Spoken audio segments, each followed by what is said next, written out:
महज 7 दिन पहले ही तो इस देश का राष्ट्रीय नारा था हर घर तिरंगा, और 7 दिन के बाद ही सड़क पर तिरंगा बर्दाश्त नहीं है, क्योंकि उस तिरंगे को एक बेरोजगार ने अपने हाथों में थाम रखा है।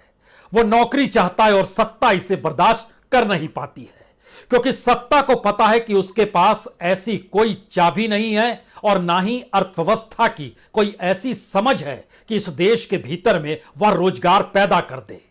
और बेरोजगारों की बढ़ती हुई तादाद में उस छात्र के हाथ में तिरंगा सही, लेकिन उसे बख्शा नहीं जाएगा।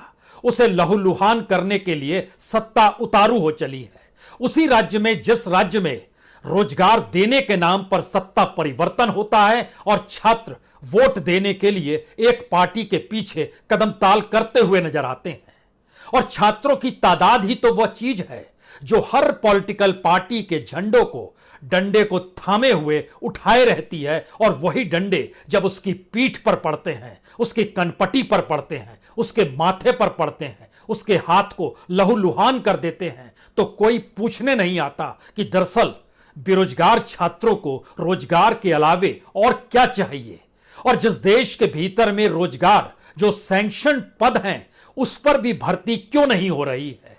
वह एक अकेला छात्र नहीं है जो पिटा, कई छात्रों के पीठ पर डंडों के लाल निशान आज भी हैं। और गांधी मैदान, जो पटना का ऐतिहासिक गांधी मैदान जहां से जेपी ने हुंकार भरी, तो फिर संपूर्ण क्रांति का नारा इस देश में गूंज पड़ा था। लेकिन संपूर्ण क्रांति का नारा लगाने वाले और उनकी पीढ़ियां और उनकी विरासत संभाले हुए उनके घर के लोग जब सत्ता में आकर बैठ चुके हैं, तो गांधी मैदान भी अब उन्हें दिखाई नहीं देता है। संपूर्ण क्रांति तो दूर का नारा है।